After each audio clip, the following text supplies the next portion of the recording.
Vous avez dit quelque chose d'absolument fondamental. Si l'industrie automobile venait à s'écrouler, c'est toute l'industrie qui s'écroule, puisqu'en réalité la robotique s'écroulera, puisque 90% des robots qui sont produits sont pour l'automobile.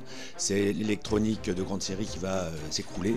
Donc c'est un affaiblissement, un écroulement complet de l'industrie française. Je ferme la parenthèse. Vous avez parlé d'une transformation historique de l'industrie automobile. Il faut juste mettre quelques chiffres en perspective.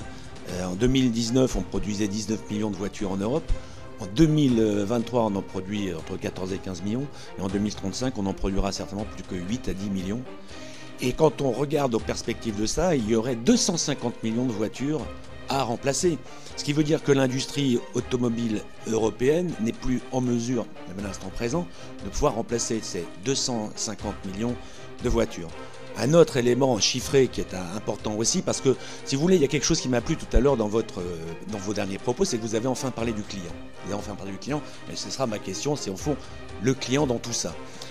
Les voitures aujourd'hui ont un volume qui a augmenté de manière conséquente. Des voitures qui font plus que 4 mètres, puisqu'il y a encore moins de 10 ans, 50% des voitures faisaient moins de 4 mètres, petites voitures familiales, de moins de 4 mètres, de moins de 900 kilos, la voiture qui a fait la gloire de Fiat, de Renault, de Peugeot.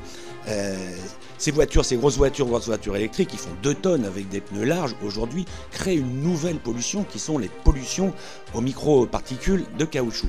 Donc on a aujourd'hui une vision un peu écolo-bobo de cette automobile qui polluerait pas dans la mesure où elle serait toute électrique.